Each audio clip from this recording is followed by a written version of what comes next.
20년 전이었습니다. 그때 제가 지하철을 타고 가면서 이렇게 기도했던 기억이 납니다. 그 당시 제가 굉장히 답답했고 낙심했었습니다. 그때 이렇게 기도했습니다. 하나님, 저 어떻게 살아야 됩니까? 하나님, 도대체 나한테 왜 그러십니까? 하나님, 나 도대체 어떻게 살아야 됩니까? 이렇게 원망 섞인 이런 마음으로 기도하고 있었습니다.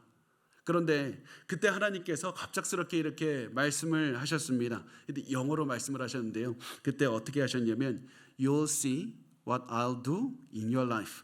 너는 내가 너의 삶에 무엇을 할 것인지 보게 될 것이다. 너는 내가 너의 삶에 무엇을 할 것인지 보게 될 것이다. 이렇게 말씀을 깨닫게 하시는 겁니다. 제가 그 말씀을 듣고 너무 놀랐습니다. 왜냐하면 이게 생생한 목소리가 뭘까? 이렇게 놀랐습니다. 그런 질문을 하다가 갑자기 저에게 마음속에 분노가 치솟았습니다.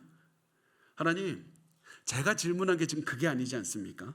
하나님, 제가 앞으로 어떻게 살아야 되냐고 물었지, 하나님 제가 누구냐고 묻질 않지 않았습니까? 하나님 왜 다른 대답을 하십니까? 어떻게 살아야 되는지 알려주셔야 되는 것 아닙니까? 내 삶에 지금 구체적으로 무엇을 해야 되는지 알려주셔야 되는 것 아닙니까?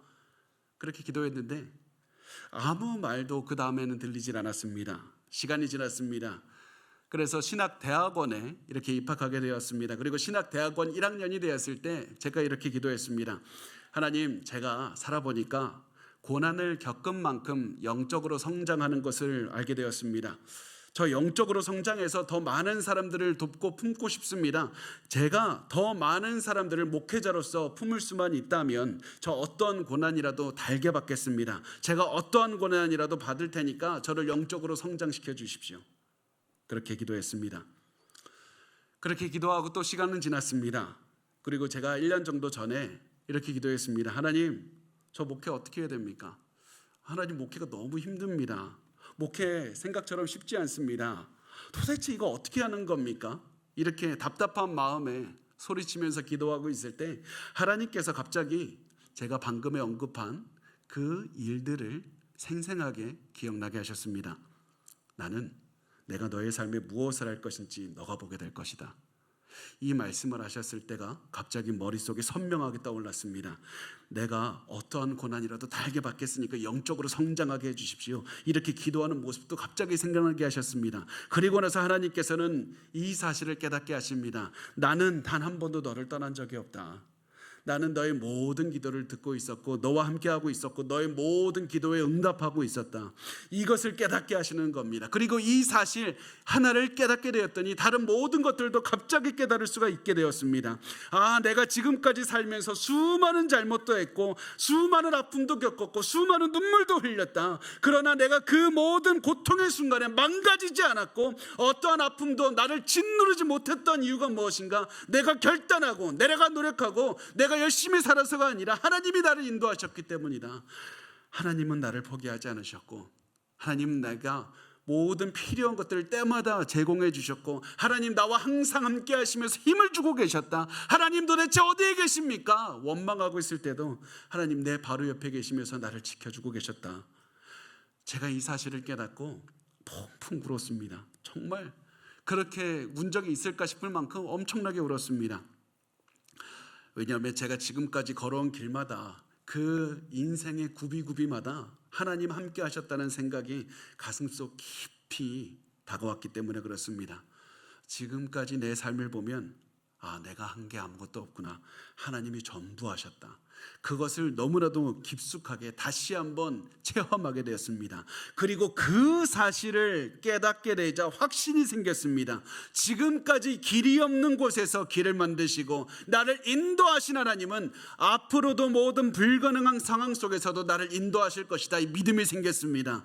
나는 앞으로 살아가면서도 죄도 지을 것이고 나는 여전히 부족할 것이고 나는 여전히 수많은 고난들을 겪을 것이지만 내 희망은 무엇이냐? 고난이 없는 것, 편한 인생이 아니라 나를 포기하지 않는 하나님, 하나님께서 나를 인도해 주실 것이다. 이 확신이 들었습니다. 그리고 이 사실이 깨달아지자 가슴속에 힘이 생겼습니다. 문제가 끝나지 않았는데 살아갈 힘이 생긴 겁니다. 여전히 아픔 보이지 않았습니다. 어떻게 살아가야 될지 아직도 몰랐습니다. 그렇지만 인생의 안개를 헤치고 나갈 수 있는 용기가 그때 생겼습니다. 여러분도 이 사실을 깨달으셨으면 좋겠습니다. 우리에게 지금 필요한 것은 구체적으로 내가 무엇을 해야 됩니까? 이 답이 아닙니다. 하나님이 내 인생을 이끌고 가시다, 그 믿음을 갖는 겁니다. 우리가 지금까지 인생의 수많은 고난들을 뚫고 걸어올 수 있었던 이유가 무엇이냐? 하나님이 우리와 함께 하셨기 때문에 그렇습니다. 우리가 잘 살아서 용기를 내서 결단을 해서 사람들이 도와줘서 그것이 아니라 하나님이 함께 하셨습니다. 우리가 알지 못하는 그 순간에서도 하나님은 우리의 기도를 듣고 계셨고 우리의 모든 필요를 계속해서 채우고 계셨습니다. 그리고 하나님이 나와 함께 하시다, 그 사실을 머리가 아니라 가슴으로 체험하는 그때 우리는 비로소 살아갈 힘이 생길 것이고 살아갈 희망이 생길 것입니다. 사랑과 능력의 하나님이 나와 함께 하신다는 사실을 가슴속 깊이 체험할 때 그때 우리에게는 살아갈 소망이 생기는 겁니다. 내 인생이 마치 모든 것이 무너져서 폐허가 되는 것 같으려 할지라도 주먹을 불끈 쥐고 다시 살아갈 힘을 얻는 때가 언제냐? 하나님의 위대한 능력을 체험하는 때이고 하나님의 위대한 사랑을 체험하는 때이고 위대한 사랑과 능력의 하나님께서 나와 함께 하신다, 그것을 체험하는 그때 우리는 폐허 같은 인생에서도 다시 한번 걸어갈 수 있는 소망을 갖게 되는 겁니다. 저는 확신합니다. 하나님께서는 지금 여러분에게도 이렇게 말씀하고 계실 겁니다. 너는 내가 너희의 삶에서 무엇을 할 것인지 반드시 보게 될 것이다. 그래서 우리가 지금부터 매일 해야 되는 것, 고난 중에서 매일 해야 되는 것은 단순히 하나님 고난 넘어가게 해주십시오, 하나님 내가 지금 어떻게 해야 됩니까, 나 지금 너무 무섭습니다, 도망가게 해주십시오, 이것이 아니라 하나님에 대한 믿음을 갖게 하시고 하나님을 위해서 하나님의 말씀대로 살아가는 용기를 갖는 겁니다. 아무리 땅이 꺼지는 것 같고 하늘이 무너지는 것 같아도 위대한 사랑과 능력의 하나님께 집중하면 우리는 살아갈 용기가 생기는 것입니다. 그리고 그것이 오늘 본문을 기록한 이사야 선지자가 이스라엘 백성들에게 전달하고 싶었던 내용이었습니다. 이스라엘 백성들이 반드시 이것이 필요했습니다. 왜냐하면 이스라엘 백성들은 하나님의 선택을 받은 민족이었지만 엄청난 죄를 지었던 사람들이었고 하나님의 뜻도 깨닫지 못하는 사람들이었기 때문에 그렇습니다. 이 사람들은 하나님의 뜻을 깨닫고 하나님의 말씀대로 살아가야만 됐지만 이방인들과 똑같이 살아가고 있었습니다. 그래서 하나님께서는, 정의로운 하나님은 이스라엘 백성들을 처벌하기를 작정하셨습니다. 그런데 하나님께서 주시는 처벌은 단순히 이들을 힘들게 하는 것, 멸망시키는 것이 아니었습니다. 하나님께서는 이들의 처벌하는 목적을 알기를 원하셨습니다. 내가 너희를 처벌하는 목적은 너희를 멸망시키기 위해서가 아니라 처벌받는 중에서도, 고난 중에서도 하나님께서 함께 하시다, 하나님의 동행을 체험하기를 원한다, 하나님을 믿는 믿음을 갖기를 원한다. 너희가 앞으로 어떠한 시련을 당한다 할지라도 그 가운데 하나님께서 함께 하신다는 사실을 믿어라, 그 믿음을 주기 위해서라는 사실을 알려주기를 원하셨습니다. 고난 중에서도 하나님 봐야 된다. 그래서 이사야 선지자는 이 메시지를 전달하기 위해서 이스라엘 백성들에게 이렇게 말을 했습니다. 이사야서 42장 18절에서 20절 말씀에 이렇게 말씀합니다. 너희 못 듣는 자들아 들으라, 너희 맹인들아 밝히 보라. 맹인이 누구냐? 내 종이 아니냐? 누가 내가 보내는 내 사자같이 못 듣는 자겠느냐? 누가 내게 충성된 자같이 맹인이겠느냐? 누가 여호와의 종같이 맹인이겠느냐? 내가 많은 것을 볼지라도 유의하지 아니하며 귀가 열려 있을지라도 듣지 아니하는도다. 아멘. 하나님께서 이스라엘 백성들, 하나님의 백성들이 눈이 멀고 눈이 앞을 보지도 못하고 귀로 듣지도 못한다고 말씀합니다. 이 말은 실제로 눈을 못 본다는 것이 아니라 영적인 눈이 가려졌다는 겁니다. 그래서 역사 속에서, 내 삶 속에서, 매일 사회에서 일하고 계시는 하나님을 보지 못한다는 의미입니다. 영적인 눈이 떠 있다면 우연히 일어나는 일은 하나도 없다, 그 사실을 깨닫고 하나님의 뜻을 분별할 텐데 그렇지 못한다는 겁니다. 또 이들은 영적인 귀가 어두웠습니다. 하나님의 말씀에 귀를 기울이지 못했습니다. 하나님의 말씀을 깨닫지 못했습니다. 하나님께서 선지자들을 계속 보내서 하나님의 말씀을 들어야 된다, 말씀을 들어야 된다 말씀해 주셔도 깨닫지 못했습니다. 오히려 이들은 하나님이 우리에게 관심을 갖지 않아 하나님 멀리 있다고 생각했습니다. 하나님 나를 사랑했다면 왜 그때 나를 그렇게 내버려 두셨습니까? 하나님, 나를 사랑했다면 왜 나에게 그런 힘든 일을 겪게 하십니까? 도대체 하나님은 내가 힘들 때 어디에 계셨습니까? 이렇게 원망하는 사람들에게 하나님은 말씀합니다. 너희가 하나님을 보지 못했던 이유는 하나님이 없어서가 아니라 너희의 눈이 어두웠기 때문이라. 하나님은 바로 옆에 계셨다. 너희가 하나님의 음성을 듣지 못했던 이유는 너희가 귀를 닫았기 때문이다. 하나님은 계속 말씀하고 계셨다. 하나님은 사람들의 삶 속에서 매일매일 함께하고 계셨다고 말씀을 하셨습니다. 이렇게 해서 하나님께서는 이스라엘 사람들의 죄를 드러내셨습니다. 하나님의 말씀을 듣지도 않고 하나님의 일을 보지도 않고 계속해서 그들의 살아가는 눈과 귀가 가려져서 이들이 매일매일 반복하는 죄를 드러내셨습니다. 하나님의 백성이 영적인 눈과 귀가 가린 것은 큰 문제였습니다. 그런데 더 큰 문제가 있었습니다. 그것은 이 사람들이 말씀에 하나님의 종이고 하나님의 사자라고 말씀하시는 부분에서 드러납니다. 하나님의 종이 무엇입니까? 종은 주인의 뜻을 행하는 사람입니다. 하나님의 종은 하나님의 뜻을 행하는 사람들입니다. 하나님의 사자는 하나님의 말씀을 전달하는 메신저의 이 역할을 하는 사람들입니다.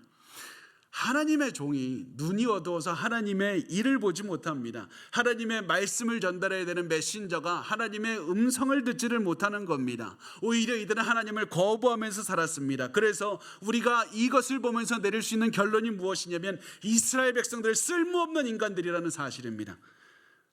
하나님은 이런 쓸모없는 악하고 거짓된 인생들을 보시고 이들은 처벌하시고 이들을 버려도 아무도 뭐라고 할 수가 없었습니다. 아무리 잘해줘도 감사할 줄 모르고 오히려 원망하고 불평하는 이런 가치 없는 자들은 포기하는 것이 맞았습니다. 정의로운 선택이었습니다. 그래서 하나님께서는 정의롭게 이스라엘을 처벌하실 것이었습니다.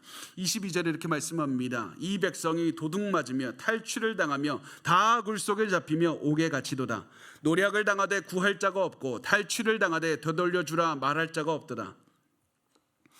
하나님께서는 이스라엘 백성이 바벨론이라는 큰 나라에 정복을 당하게 될 것이라고, 그래서 유배로 많은 사람들이 죽이고 또 많은 사람들의 재산을 빼앗고 또 많은 사람들을 유배지로 포로로 끌려가도록 하실 것이라고 말씀합니다. 바벨론의 강력한 군대가 와서 이 사람들의 재산을 몰수하고 포로로 끌려가는 건 이거 엄청나게 두려운 상황인 겁니다. 자신의 지금까지 체험했던 것보다 훨씬 더 두려운 상황인 겁니다. 그래서 이때는 사람들이 자신의 한계를 경험하게 됩니다.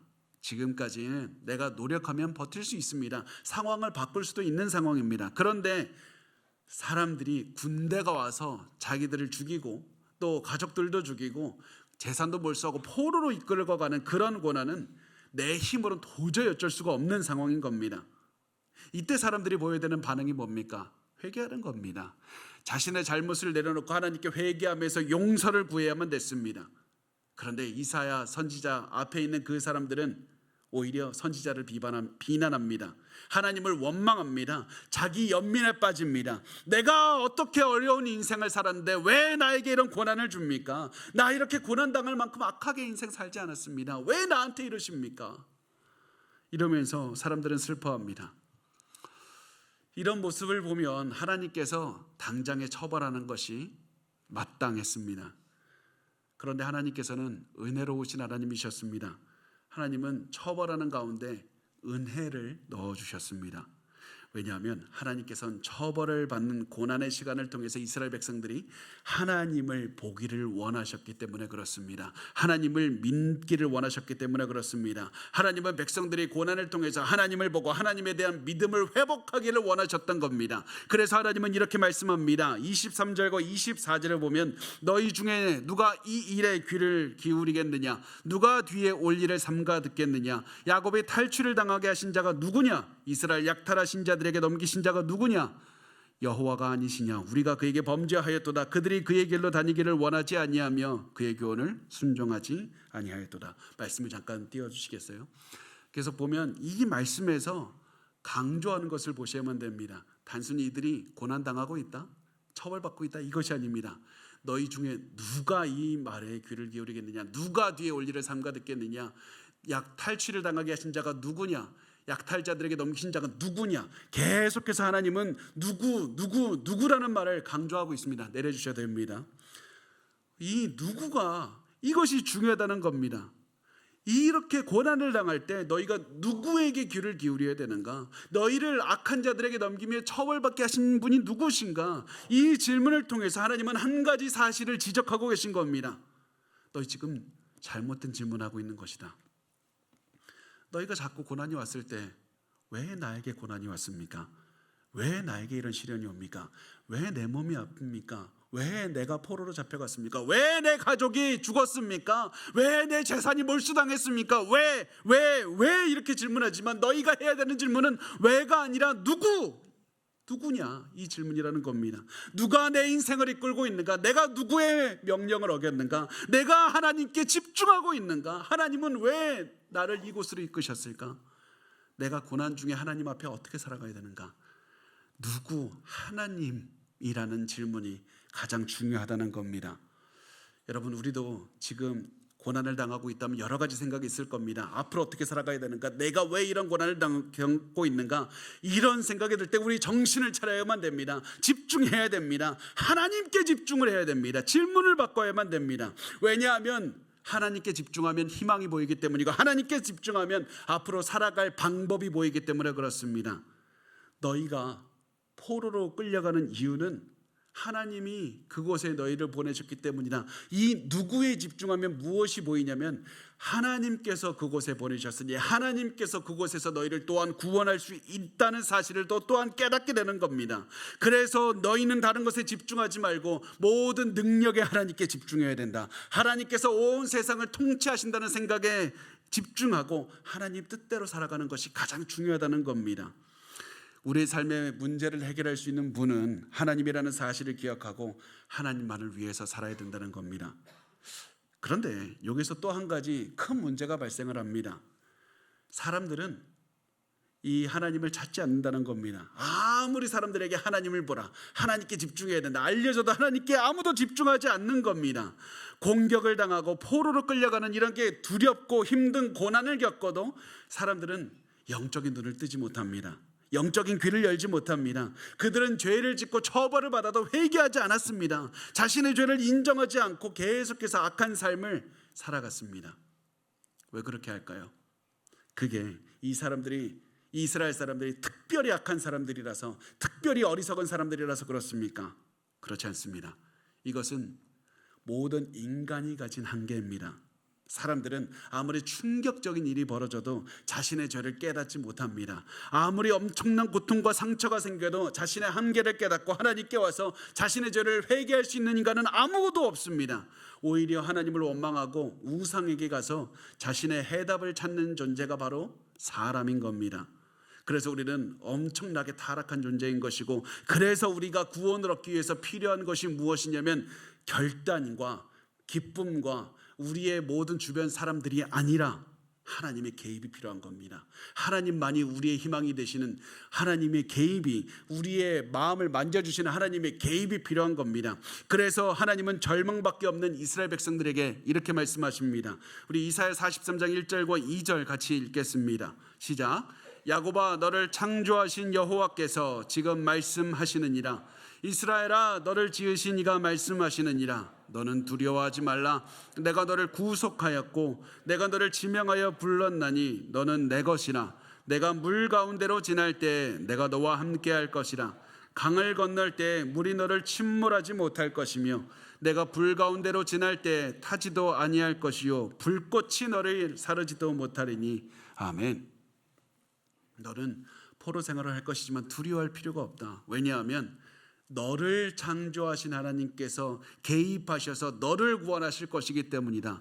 너는 지금 아무것도 변한 것이 없다. 너가 회개하지도 않았고 너는 여전히 악한 존재이다. 그러나 하나님께서 모든 너를 창조하신 하나님께서 너의 모든 장애물을 제거하실 것이고 구원하실 것이다. 너가 과거에 홍해를 지났지 않느냐? 광야의 불기둥을 따라서 광야를 지난 것, 그때를 기억하라. 그때 하나님께서는 너를 엄청난 능력으로 인도하고 보호해주셨다. 동일한 하나님, 그때와 동일한 하나님이 오늘도 너를 지켜주실 것이고 포로 생활에서 돌아오게 해주실 것이다. 그러므로 너는 강과 물 사이를 지나도 두려워하지 말고 불과 불꽃 사이로 지나가도 두려워하지 말라.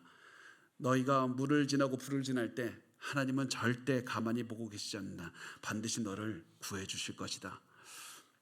우리가 이 말을 듣고 반드시 이 질문이 생겨야 됩니다. 도대체 왜 그렇습니까? 도대체 이 사람들을 이렇게까지 도와주는 이유가 뭡니까? 아무리 도와줘도 자기의 잘못을 회개하지 않는 이런 배은망덕한 악한 자들을 도와주는, 구원해 주시는 이유가 무엇입니까? 사람들이 사랑스럽기 때문에 그렇습니까? 그렇지 않습니다. 단지 하나님은 너를 사랑하시기 때문에 그렇다. 너는 죄가 많은 존재이고 처벌받아 저주받아 마땅한 존재이지만 하나님은 사랑하시는 분이고 하나님께서 너를 사랑하기로 선택하셨기 때문에 그렇다. 너를 창조하시고 너를 만드신 하나님께서 너를 사랑하시기 때문이라고, 단지 사랑하기 때문이라고 말씀을 합니다. 그래서 3절에 이렇게 말씀을 하고 있습니다. 대저 나는 여호와 내 하나님이요 이스라엘의 거룩한 이요 내 구원자임이라. 내가 애굽을 너의 속량물로 구스와 스바를 너 대신하여 주었노라. 하나님께서는 너의 하나님이다 말씀합니다. 이 말은 너가 나를 택했다는 말이 아니라 내가 너를 택했다는 그런 말씀입니다. 너를 창조하신 하나님께서 너를 선택하셨고 너를 지명하셨고 너를 사랑해 주셨다. 그러므로 너는 너가 부족하고 죄가 많고 큰 고난 가운데 있다 할지라도 좌절하지 말라. 하나님은 너를 버리지 않고 너를 구원하실 것이다. 절대 두려워하지 말라. 절대 두려워하지 말라. 여러분, 우리도 이 말씀의 의미를 잘 이해하셔야만 됩니다. 하나님께서 두려워하지 말라고 하셨습니다. 이 말은 우리가 두려워할 만한 상황에 처하게 된다는 겁니다. 하나님이 우리와 함께 하셔도 여전히 우리는 물 가운데를 지나야 됩니다. 불 사이를 지나야 됩니다. 여전히 우리는 고난을 겪을 겁니다. 그렇지만 우리가 확신할 수 있는 것이 무엇이냐면 하나님은 우리와 함께 하신다는 사실입니다. 창조주 하나님께서 우리를 모든 능력으로 다스리시고 우리를 사랑하신 하나님께서 우리와 함께 하신다는 겁니다. 그래서 우리는 하나님의 능력으로 모든 불을 통과할 겁니다. 어떠한 큰 물이 있다 할지라도 통과할 겁니다. 그러므로 두려워하지 말라고 하는 겁니다. 그 하나님께서는 너를 사랑하셔서 두려워하지 말라고 하신 다음에 무슨 말씀을 하시냐면 하나님은 너를 구원하기 위해서 무엇이라도 다 내어줄 것이다. 하나님께 있는 모든 것을 내어줄 것이다. 그 말씀을 이렇게 표현합니다. 내가 애굽을 너의 속량물로 구스와 스바를 너를 대신하여 주었노라. 내가 너를 위해서라면 애굽이라는 큰 나라도 대신 줄 것이고 구스와 스바라는 민족을 대신 줘야 한다 할지라도 나 대신 주고 너희를 구할 것이다. 다시 말하면 나 어떠한 값을 치르더라도 너를 반드시 구해낼 것이다. 그렇게 하나님께서는 말씀하시고 실제로 우리를 위해서 아들 예수 그리스도를 주셨습니다. 하나님께서 우리에게 주신 구원, 그 은혜는 결코 싸구려 은혜, 싸구려 구원이 절대 아닙니다. 하나님은 우리를 구원하기 위해서 가장 비싼 값을 치르셨습니다. 그렇게 해서 우리를 구원해 내신 겁니다. 그렇게나 비싼 값을 치를 만큼 너희는 사랑받을 존재라고 하나님께서 그렇게 사랑하신다고 말씀하고 계시는 겁니다. 그리고 그렇게 하나님은 사랑하는 우리를 절대로 포기하지 않는다고 그 사실을 기억하라고 말씀합니다. 하나님께서는 이렇게 해서 사랑 고백을 하신 다음에 다시 한번 내가 사랑한다 이 사실을 전달하기 위해서 다시 한번 백성들에게 사랑을 고백하십니다. 4절부터 7절까지 이렇게 말씀합니다. 내가 내 눈에 보배롭고 존귀하며 내가 너를 사랑하였은즉 내가 내 대신 사람들을 내어주며 백성들이 내 생명을 대신하리니 두려워하지 말라. 내가 너와 함께하여 내 자손을 동쪽에서부터 오게 하며 서쪽에서부터 너를 모을 것이며 내가 북쪽에게 이르기를 내놓으라 남쪽에게 이르기를 가두어 두지 말라. 내 아들들을 먼 곳에서 이끌며 내 딸들을 땅끝에서 오게 하며 내 이름으로 불려지는 모든 자 곧 내가 내 영광을 위하여 창조한 자를 오게 하라. 그를 내가 지었고 그를 내가 만들었느니라. 이 말씀은 마치 결혼식을 앞둔 남편이 사랑스러운 신부를 바라보며 하는 말과 같은 겁니다. 하나님께서 너를 창조하시고 너를 선택하시고 너를 사랑하시면서 이렇게 고백하신다. 내 눈에 보배롭고 존귀하며 내가 너를 사랑하였다. 내가 너를 사랑한다.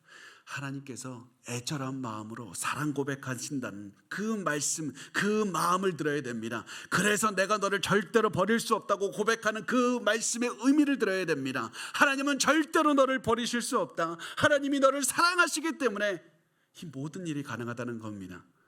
머리로는 도대체 이해할 수가 없습니다. 왜 이렇게까지 하십니까? 그런데 이 모든 것이 가능한 이유는 하나님이 너를 사랑하시기 때문이다. 그래서 너희가 죄를 지어서 포로 생활을 한다 할지라도 두려워할 필요가 없다.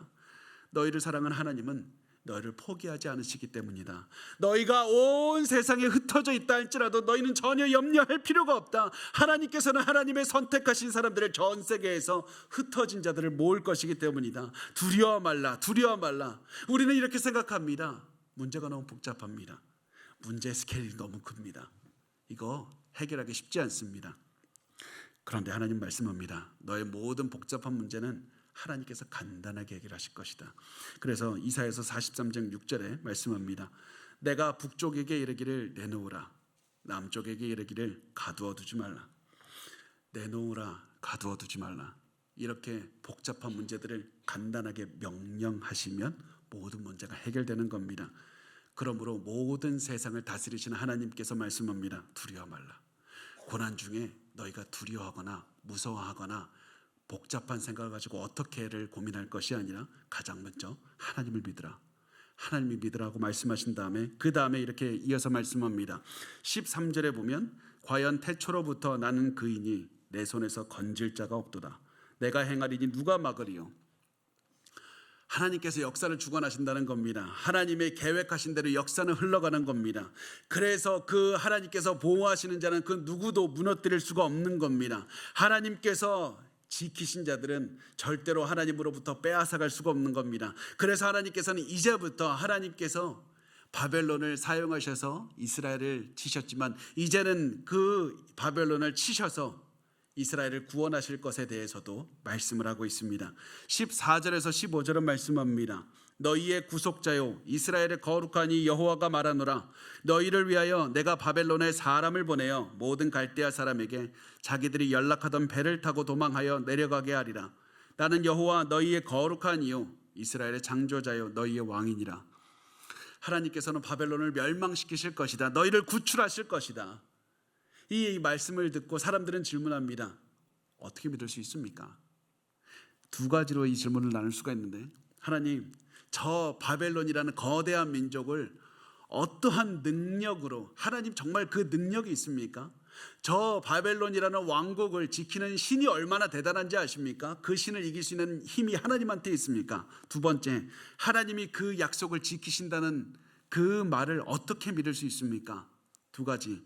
이렇게 질문하는 사람들에게 하나님은 힘주어서 이렇게 강조하고 있습니다. 나는 여호와 너희의 거룩한 이요 이스라엘의 창조자요 너희의 왕이니라.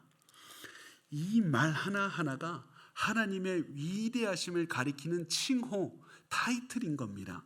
너희의 여호와, 너희의 거룩한 분, 이스라엘의 창조자, 너희의 왕이니라. 이 하나하나가 엄청난 말인데 하나님께서 이 모든 네 개의 타이틀을 다 말씀하시면서 내가 이렇게 위대한 능력을 가지고 너희에게 꼭 구원을 내겠다고 이렇게 말씀하시는 겁니다. 하나님은 이 말씀을 통해서 하나님의 사랑을 전달하고 있는 겁니다. 하나님의 위대한 이름들을 나열하면서 하나님을 믿으라고 말씀하시는 이 뜨거운 은혜를 체험해야 됩니다. 그리고 하나님께서 이 모든 일들을 말씀하시면서 이것을 왜 하는가? 너희를 위해서 하고 있다. 너희를 위해서 하시는 하나님의 은혜를 기억해야 된다. 하나님을 믿고 하나님을 기억하고 하나님의 사랑을 체험해야 된다.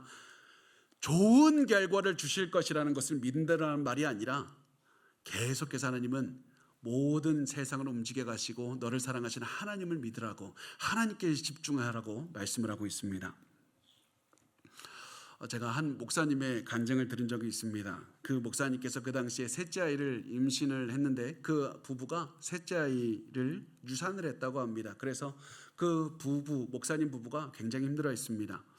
근데 이때 이 목사님과 사모님에게 힘을 주었던 말씀이 무엇인가? 그냥 힘을 내십시오. 잘 될 겁니다. 이런 말이 아니었습니다.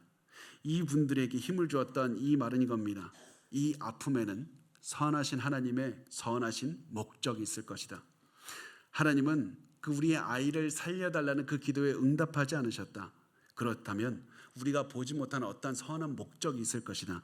우리는 하나님을 믿습니다. 이 믿음이 이분들을 살린 겁니다. 목사님은 이 고백을 하면서 이렇게 계속해서 말씀합니다. 그래서 우리가 해야 되는 질문은 왜, 이런 질문이 아니라 누구입니다.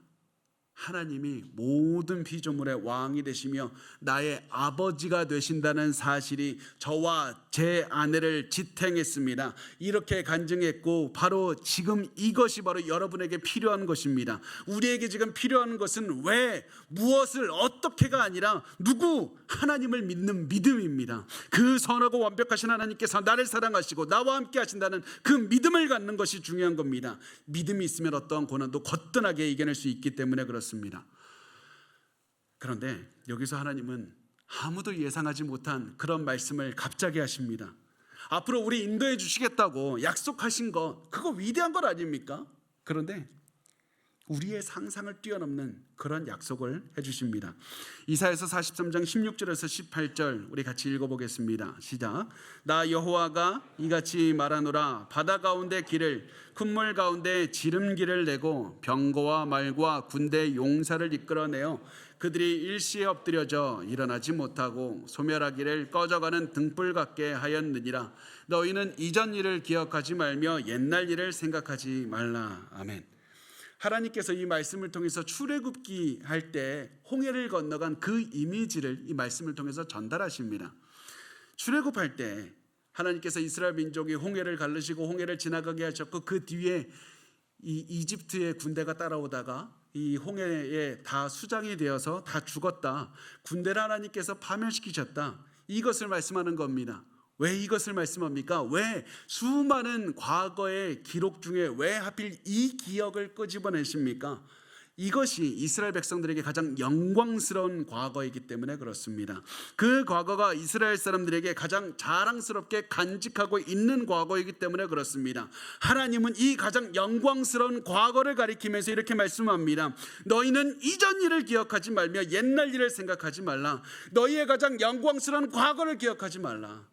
우리는 이 말씀을 볼 때마다 우리의 상처, 우리의 고통, 우리가 슬펐을 때 기억하지 말라라고 그렇게 받아들이지만, 이 말씀에서 하나님은 그런 의미가 아닙니다. 너희의 가장 영광스럽고 너희가 자랑하고 싶은 그 과거를 기억하지 말라, 잊어버리라. 왜 그렇습니까?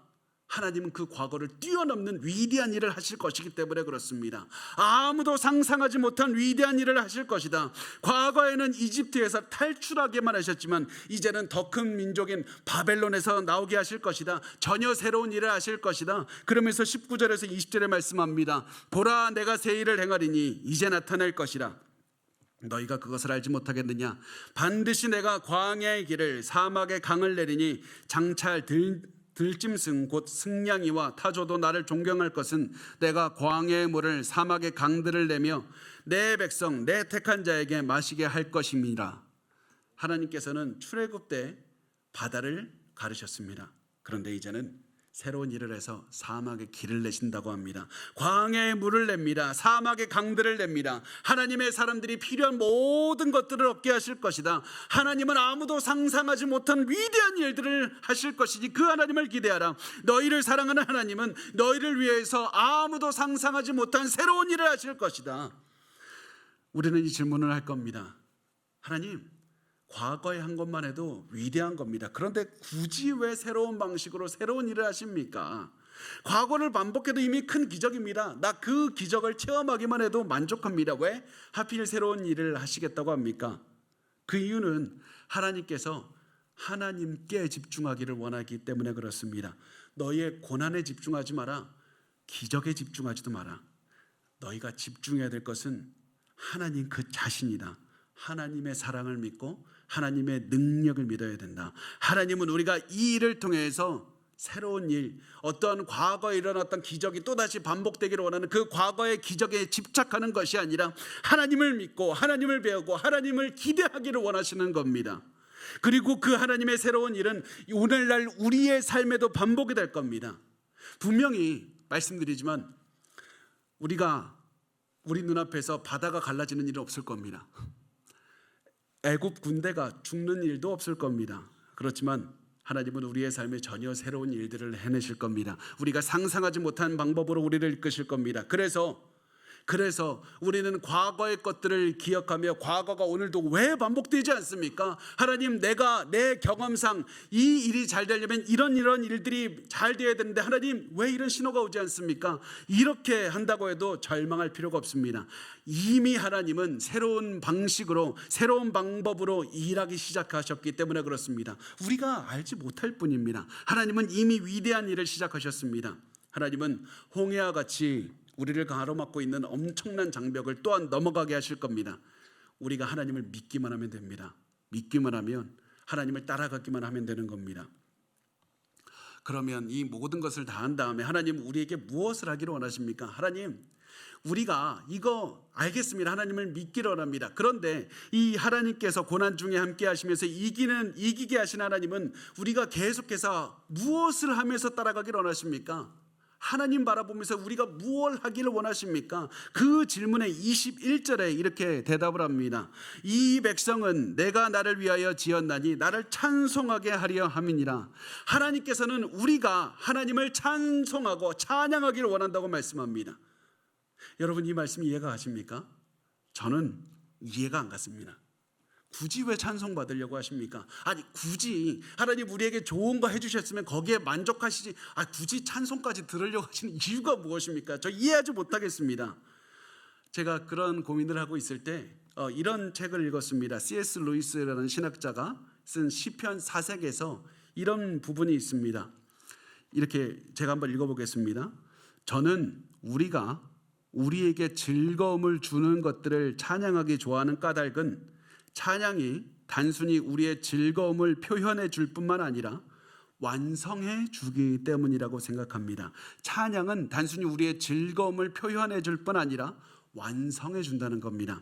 이것이 중요한 겁니다. 하나님이 우리에게 하나님을 찬양하라고 한 이유는 우리를 위해서 그런 겁니다. 우리가 찬양을 부르면 우리 안에 있는 기쁨이 완성되기 때문에 그렇습니다. 우리가 지금까지 누렸던 기쁨을 더욱더 가득 채울 수가 있기 때문에 그렇습니다. 그래서 하나님은 우리에게 말씀합니다. 하나님을 찬양하라, 하나님을 찬양하라. 하나님을 높이고 하나님을 찬양하는 것을 통해서 우리가 하나님 안에서 더 많은 기쁨을 누리게 하리라.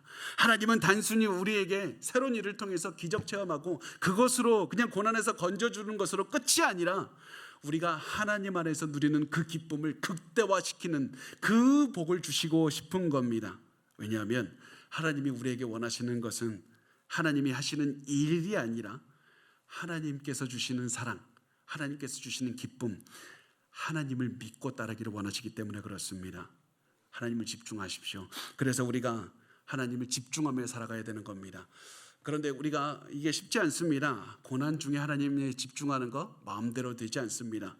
그래서 우리가 하나님께 고난 중에 집중할 수 있는 방법 3가지 실천 방안 3가지만 간단하게 보겠습니다. 첫 번째는 무엇이냐면 고난이 왔을 때 과거를 회상하시기 바랍니다. 고난이 왔을 때 과거를 회상하시길 바랍니다. 우리 말씀에서 말했던 것처럼 가장 영광스러운 과거를 기억해 보는 겁니다. 그때 하나님께서 나를 어떻게 인도하셨고 나에게 어떠한 또 영광스러운 삶을 살게 하실 것이다. 그 하나님을 기억하는 겁니다.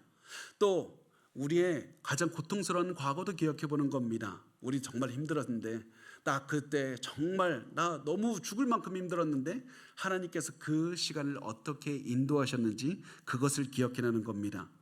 그렇게 과거에서 역사하셨던 하나님을 기억하면 오늘 우리의 고난도 이길 수 있는 힘을 얻기 때문에 그렇습니다. 그래서 현실의 고난이 클 때 과거의 아픔, 과거의 삶, 과거의 영광을 기억하시기 바랍니다. 두 번째, 힘들 때 하나님께 집중하셔야만 됩니다. 하나님께 집중하셔야만 됩니다. 위대한 하나님이 나를 사랑하시고 나를 가장 좋은 길로 인도하고 계시다는 그 하나님, 그 믿음을 가지고 하나님께 집중해야 됩니다. 필리핀에 사역하시는 피터 탄치라는 목사님이 계십니다. 근데 그 목사님의 딸이 있는데 그 딸이 7명의 남자에게 성폭행을 당하는 일이 일어났다고 합니다. 그때를 기억하면서 목사님이 이렇게 말씀하셨습니다. 그때가 저와 제 아내에게 이 가장 힘든 시간이었다고. 저는 제가 그때까지 울었던 것보다 가장 더 많이 울었습니다. 단지 한 주만 울었던 것이 아니라 몇 달을 울었다고 말합니다. 그 말을 하는 그 순간에서도 그때를 생각하면 가슴이 울컥울컥해서 눈물이 나온다고 합니다.